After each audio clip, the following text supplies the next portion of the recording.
Selamat sore Tribuners, hari ini Ariska kembali hadir menemani Anda dalam live Tribun Travel Update edisi Kamis 26 Mei 2022. Seperti biasa, Ariska akan memberikan informasi terkait sejumlah wisata dan kuliner untuk Anda. Tentunya akan disampaikan secara langsung bersama sejumlah reporter kami yang ada di berbagai daerah. Inilah live Tribun Travel Update selengkapnya. Tribuners, di Palembang ada wisata Taman Wisata Alam Punti Kayu. Tempat ini dulunya kerap dikunjungi masyarakat untuk mengisi waktu luang di akhir pekan Tribuners.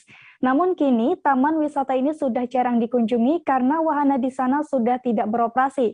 Selain itu, harga tiketnya juga dinilai terlalu mahal Tribuners.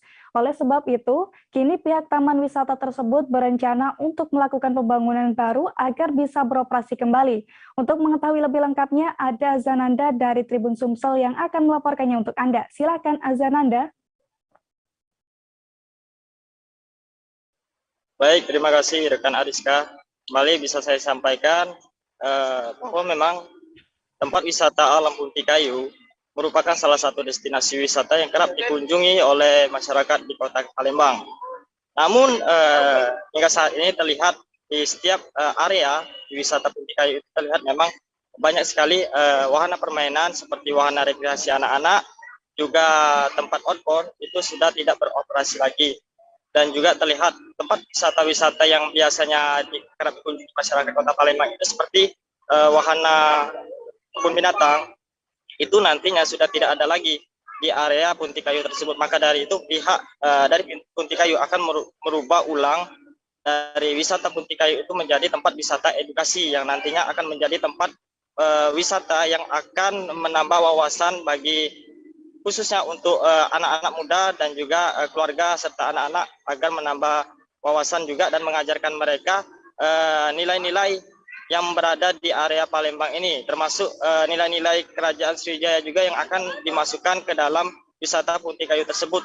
Seperti halnya nanti di area Punti Kayu itu akan dibuat itu tempat museum yang nantinya. Kemudian juga ditambah lagi area pendopo yang tempat untuk khususkan untuk anak-anak nongkrong, dan juga sarana-sarana tempat permainan yang modern.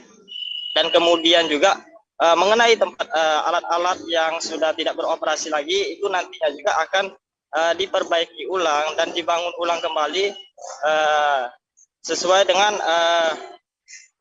pihak dari Punti Kayu sendiri yang akan berenovasi agar menjadi wisata Punti Kayu ini akan menjadi tempat wisata yang lebih favorit ya, dan juga akan menjadi tempat yang menarik bagi masyarakat Kota Palembang yang khususnya memang merindukan ya, karena memang wisata Punti Kayu ini terlihat memang sudah jarang dikunjungi. Dan juga dalam daerah dari Punti Kayu sendiri tempat area wahananya juga lihat sudah banyak usang ya, dan juga sudah tidak ada yang terpakai lagi.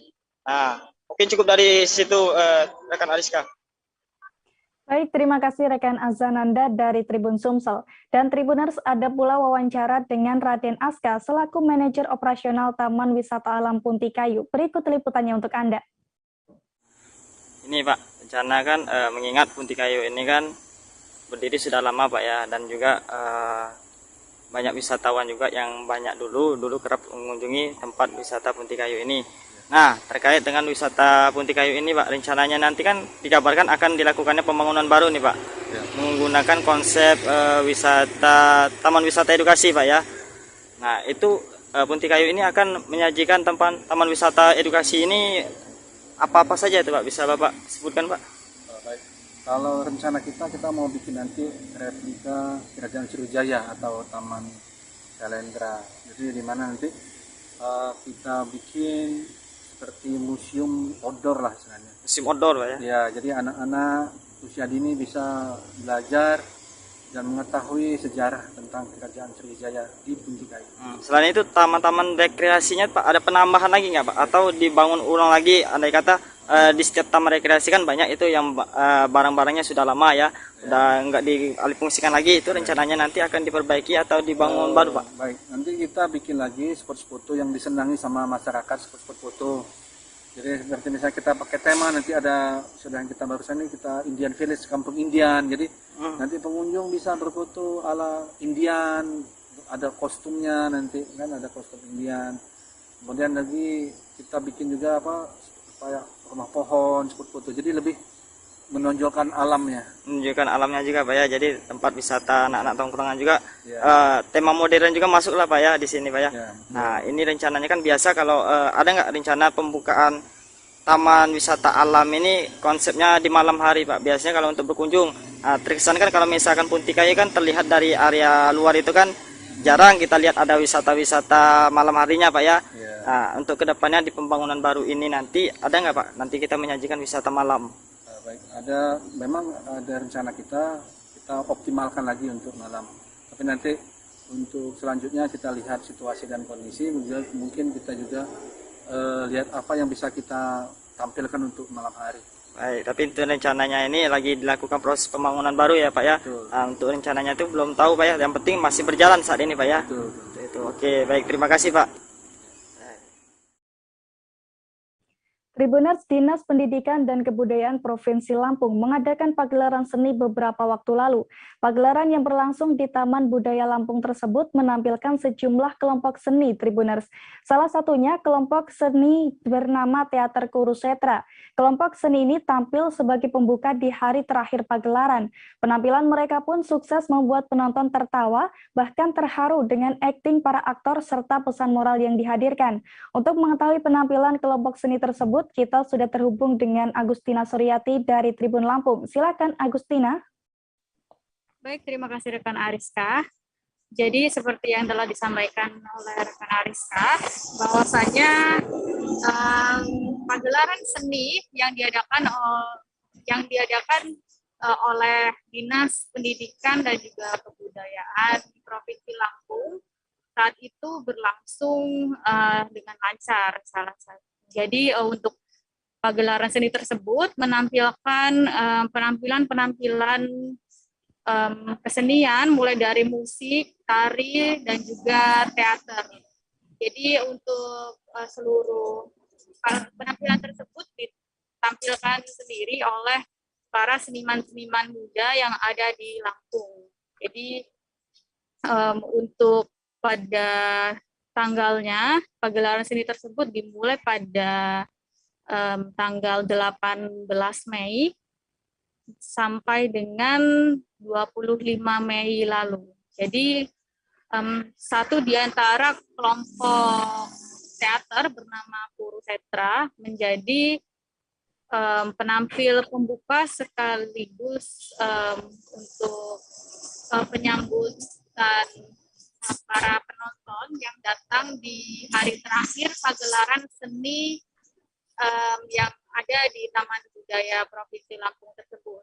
Jadi untuk penampilan teater Kurusetra tersebut, mereka menampilkan satu lakon berjudul Aduh, karya Putu Wijaya. Jadi untuk penampilannya sendiri, teater Kurusetra ini menampilkan dengan konsep sekelompok masyarakat dari kalangan bawah dengan satu karakter yang mengeluh kesakitan. Jadi pada saat menyaksikan tersebut, penonton bisa melihat ada sebanyak 14 orang yang berkerumun. Di situ mereka didandani dengan pakaian yang sompang-camping karena menurut sutradara sendiri yakni Novian Pratama, itu mereka merupakan penggambaran dari sosok realis, sosok atau karakter dari masyarakat. Jadi 14 orang tersebut tidak menggambarkan satu tokoh realis biasa.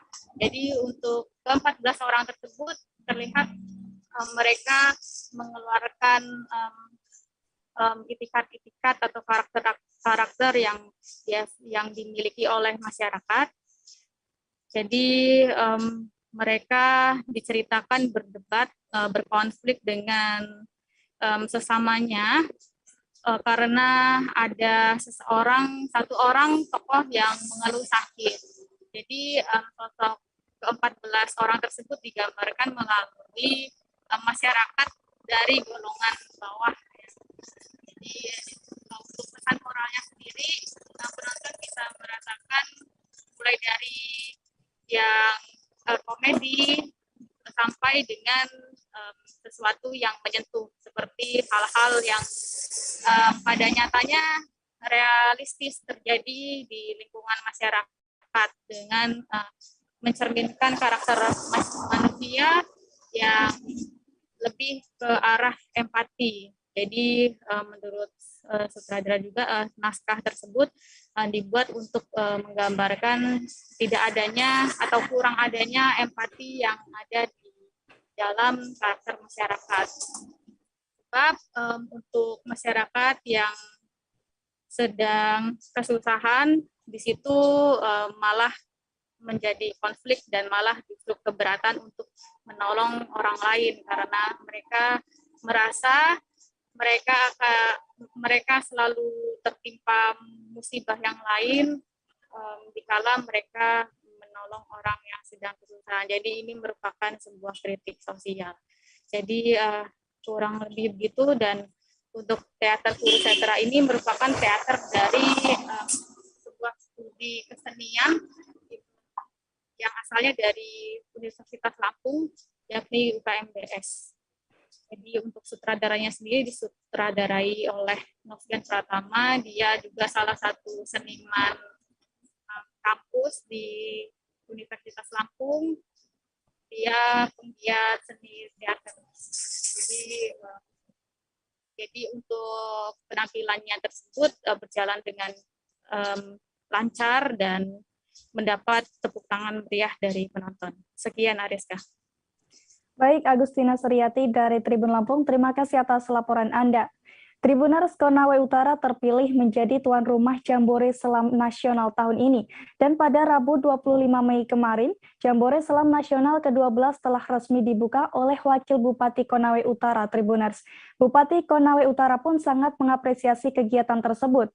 Pasalnya, kegiatan ini bisa dimanfaatkan sebagai pintu masuk dalam mempromosikan potensi pariwisata di sana. Untuk mengetahui lebih lengkapnya, ada rekan Husni Hussein dari Tribun News Ultra yang akan menyampaikannya untuk Anda. Silakan Husni. Ya, baik rekan Aris, betul kemarin telah dibuka perhelatan Jambore Selam Nasional yang ke-12, tepatnya berlangsung di gedung Aula Universitas Muhammadiyah Kendari. Nah, dapat saya informasikan usai dibukanya oleh Wakil Bupati Konawe Utara Provinsi Sulawesi Tenggara, kemudian puluhan peserta dari film Jambore Nasional yang ke-12 ini yang diikut sertakan oleh sekitar 40 mahasiswa dari berbagai UKM selam yang ada di berbagai universitas di Indonesia. Nah, usai pembukaan kemarin pada pukul 1 siang waktu Indonesia Tengah, puluhan peserta langsung diberangkatkan menuju tempat perhelatan Jambore Selam Nasional, yaitu di Pulau Labengki, Kabupaten Konawe, Provinsi Sulawesi Tenggara, hingga nanti rekan Ariska tanggal 31 mendatang mereka akan melakukan banyak aktivitas di Pulau Labengki. Nah, di kesempatan yang sama, usai dalam kegiatan perhelatan pembukaan Jambore Selam Nasional yang ke-12 ini, kami juga sempat wawancarai Ketua Panitia dan juga Wakil Bupati Konawe Utara, dan ia mengungkapkan bahwa memang perhelatan ini bisa menjadi salah satu ajang promosi pariwisata yang ada di Konawe, Provinsi Konawe, maksud kami Kabupaten Konawe Utara, Provinsi Sulawesi Tenggara. Lebih lanjut, ia mengungkapkan apalagi ini memang pesertanya datang dari berbagai mahasiswa di Universitas Indonesia, maka ia mengharapkan sepulangnya dari kegiatan perhelatan Jambore Selam Nasional di Pulau Labengki ini, mahasiswa ini dapat membawa kesan positif yang dipulangnya nanti pada saat di universitas masing-masing. Demikian rekan Ariska di studio. Baik, terima kasih rekan Husni Hussein dari Tribun News Ultra. Dan Tribuners, tadi rekan Husni juga sempat melakukan wawancara dengan Wakil Bupati Konawe Utara Haji Abu Haira dan Ketua Panitia Muhammad Arjuna Sakti serta Unit Selam UGM Muhammad Askar Fatin. Berikut liputannya. Mahasiswa Muhammadiyah dari universitas-universitas yang ada di Indonesia setelah diselenggarakannya masalah selam di Tonawetra tahun ini supaya menjadi dipromosikan setelah kembali di universitas. Kemudian jangan hanya kegiatan ini kali saja, tetap juga supaya kedepannya itu lebih memfokuskan ini supaya kedepannya program ini supaya tetap dilanjutkan. Kalau bisa lagi ditempatkan kegiatan seperti ini di Tonawetra. Islam ini semacam perkumpulan, perkumpulan semua daerah di Indonesia dalam rangka melaksanakan sebuah kegiatan. Nah, kalau kita sekarang ini Jambore Islam Nasional, otomatis seluruh klub Islam yang ada di Indonesia mengikuti kegiatan ini. Berarti pesertanya dari seluruh Indonesia. Dari mana saja itu? Untuk Sumatera, Lampung, programnya ada dari Lampung, terus dari UBB Bangka Belitung. Yang paling jauh untuk Ambon, untuk timur itu Ambon. Ambon, sampai Ambon paling timur. Total peserta berapa yang ke-12 ini? Peserta sekarang 40-an. 40-an. Akan kegiatan konservasi, pengelolaan ekosistem yang ada di Pulau Labengki, di Sulawesi Tenggara, terus kemudian saling silaturahmi sama teman-teman dari penyelam seluruh Indonesia, terkhusus pada mahasiswanya, seperti itu sih. Apalagi kita cukup excited dengan kegiatan konservasi terumbu karang dan pengenalan yang keberapa ini diikuti? Kalau misalkan saya pribadi ini pertama, cuma sebagian dari kami yang ikut sini ada pernah ikut sebelumnya. Pokoknya esensinya untuk mengenal potensi yang ada di Pulau Labengki, kemudian juga mempersatukan setiap ini ya mahasiswa di Sulawesi Tenggara. Tribuners, selanjutnya kita menuju ke Bogor. Di sana ada Marco Polo Waterpark, Tribuners. Marco Polo Waterpark ini merupakan wisata air populer di Bogor yang memiliki kolam renang dengan seluncuran air. Saat berada di sana, Anda bisa mencoba berbagai wahana permainan, Tribuners. Mulai dari zona basah anak-anak, kolam dewasa, hingga area wisata night swimming. Dan bagi Anda yang tidak bisa berenang, di tempat ini ada persewaan ban dengan harga sewa mulai dari Rp30.000 per 3 jam, Tribuners. Selain itu, wisata ini cukup ramah keluarga, karena di Marco Polo Waterpark ini juga menyediakan kolam renang untuk balita, Tribuners. Menariknya, untuk masuk wisata ini Anda tak perlu merogoh kocek dalam-dalam, yakni hanya Rp50.000 saja per orang saat weekday, sementara saat weekend sebesar Rp60.000. Selain kolam anak dan kolam dewasa, destinasi ini juga menghadirkan wahana lain yang tak kalah menarik, Tribuners. Mulai dari kolam arus, sinema 4D, sport club, dan masih banyak lagi. Adapun lokasinya, Marco Polo Waterpark ini ada di Jalan Soleh Iskandar, RT 1 RW 11, Cibadak, Kecamatan Tanah Sereal, Kota Bogor, Jawa Barat.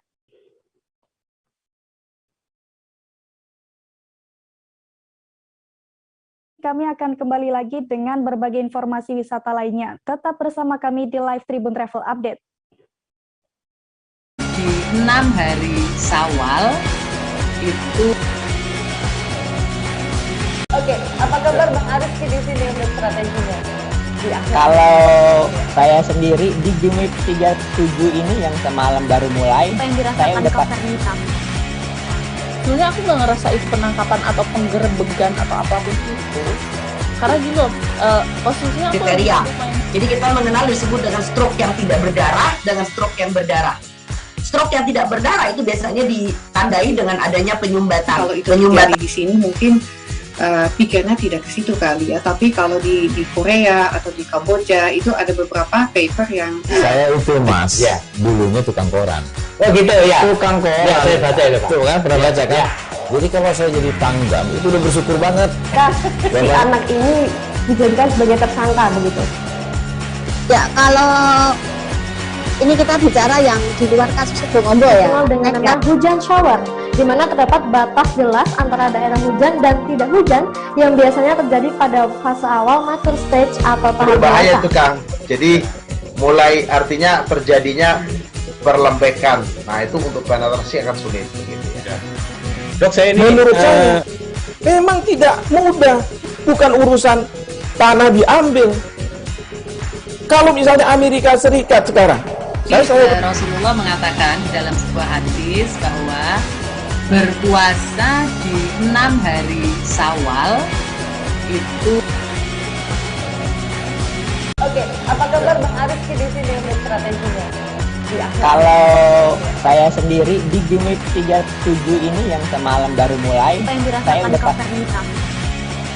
Sebenarnya aku nggak ngerasain penangkapan atau penggerebegan atau apapun itu, karena gini loh, posisinya aku Kriteria. Jadi kita mengenal disebut dengan stroke yang tidak berdarah dengan stroke yang berdarah. Stroke yang tidak berdarah itu biasanya ditandai dengan adanya penyumbatan. Kalau itu terjadi di sini mungkin pikirnya tidak ke situ kali ya, tapi kalau di Korea atau di Kamboja itu ada beberapa paper yang Saya itu Mas, dulunya tukang koran. Oh gitu ya. Tukang koran. Ya, saya baca itu Pak. Tuh kan, pernah baca kan? Jadi kalau saya jadi tanggam, itu udah bersyukur banget. Kak, si anak ini dijadikan sebagai tersangka begitu. Ya, kalau ini kita bicara yang di luar kasus Sido Ngombo ya. Dengan nama hujan shower, di mana terdapat batas jelas antara daerah hujan dan tidak hujan yang biasanya terjadi pada fase awal mature stage atau tahap Berbahaya dewasa. itu Kang. Jadi mulai artinya terjadinya perlembekan. Nah itu untuk penetrasi akan sulit. Gitu ya. Dok, saya ini menurut saya memang tidak mudah, bukan urusan tanah diambil. Kalau misalnya Amerika Serikat sekarang, Rasulullah mengatakan di dalam sebuah hadis bahwa berpuasa di 6 hari Syawal itu. Oke, apa kabar Bang Ariski di sini untuk strateginya? Kalau saya sendiri di Jumip 37 ini yang semalam baru mulai, Apa yang saya dirasakan udah Kak Fernita? sebenarnya aku nggak ngerasain penangkapan atau penggerebegan atau apapun itu. Terima kasih Tribuners, Anda masih bersama kami di Live Tribun Travel Update. Tribuners, pada Selasa 24 Mei 2022 lalu, Mesut Ozil tiba di Indonesia.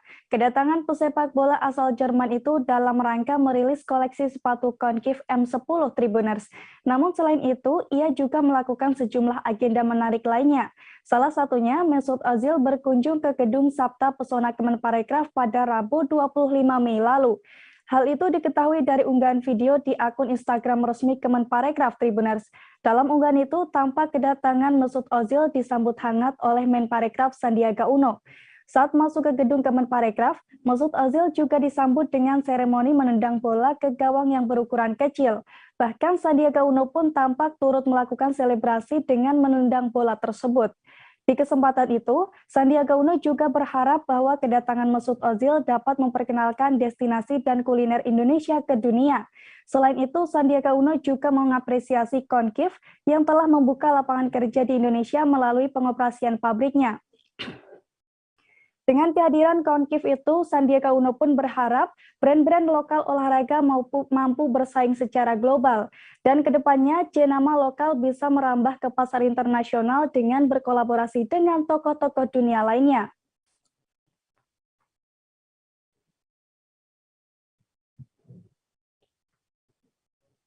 Tribuner, selanjutnya ada rekomendasi wisata untuk Anda yang ada di Banyuwangi. Ada Pantai Pulau Merah, Tribuners. Pantai yang berada di bukit kecil di lepas pantai yang bernama Pulau Merah ini sangat menarik untuk dikunjungi. Pasalnya, penamaan Pulau Merah ini berasal dari tanah di bukit setinggi 200 meter yang berwarna merah bata. Pulau yang tidak terpenghuni ini terletak sekitar 50 hingga 100 meter dari bibir pantai. Saat air laut surut, Anda bisa berjalan kaki ke Pulau Merah tersebut. Namun saat musim hujan, Pulau Merah akan tertutup vegetasi hijau, Tribuners. Sementara saat kemarau, daun-daun tersebut akan kering dan berguguran, sehingga tampak tanah berwarna merah bata di Pulau Merah tersebut. Selain warnanya, Pulau Merah juga memiliki daya tarik lainnya, Tribuners, yakni berupa panorama matahari terbenam dengan cahaya kemerahan. Dan bagi Anda yang penasaran dan ingin melihat keindahan di pantai Pulau Merah ini, Anda hanya perlu mengeluarkan kocek 10.000 saja, Tribuners.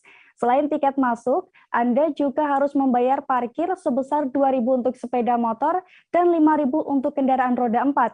Dengan membayar tarif tersebut, Anda sudah bisa menggunakan semua fasilitas umum yang tersedia di pantai Pulau Merah, mulai dari toilet, musola, hingga area parkir, Tribuners. Hanya saja jika Anda ingin berkeliling pulau menggunakan perahu, maka Tribuners akan dikenakan tarif sebesar Rp20.000 per orang. Lantaran memiliki ombak yang cukup tinggi, pantai Pulau Merah ini tidak menyediakan fasilitas snorkeling ataupun diving, Tribuners. Namun, para peselancar bisa menikmati ombak besar di pantai Pulau Merah untuk olahraga surfing. Menariknya, pantai ini buka selama 24 jam dengan petugas keamanan yang juga bergiliran, Tribuners. Sehingga jika Anda ingin bermalam atau camping di pantai Pulau Merah ini, Anda akan tetap aman. Adapun lokasinya, pantai Pulau Merah ini berada di Kecamatan Pesanggerahan, Kabupaten Banyuwangi.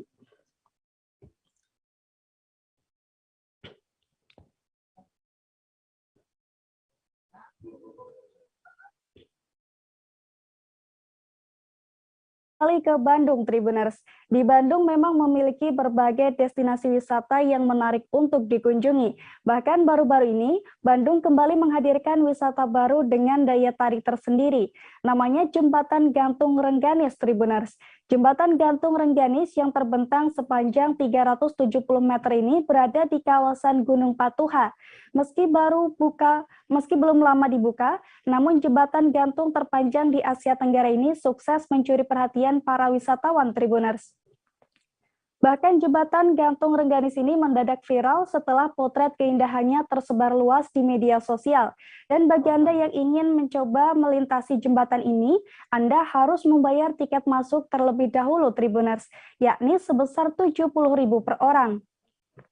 Menariknya, selain tiket reguler, pengelola Jembatan Rengganis juga menyediakan paket wisata yang bisa Anda pilih. Paket yang pertama dibanderol dengan harga Rp100.000 per orang. Dengan harga tersebut, Anda dapat menikmati semua wahana yang ada di Glamping Lakeside. Selain itu, Anda juga dapat akses berkunjung ke situ Patenggang dan Kawah Rengganis, Tribuners. Sedangkan untuk paket kedua bisa dibeli seharga Rp70.000 per orang. Dengan paket ini, Anda akan mendapatkan akses melintas 1 kali di Jembatan Gantung Rengganis. Anda juga akan mendapatkan welcome drink berupa teh walini yang dapat diambil di Kinara Resto. Jadi bagi Anda yang tertarik dan ingin mencoba wisata baru ini, Tribuners bisa datang di Patengan Ranca Bali, Kabupaten Bandung, Jawa Barat.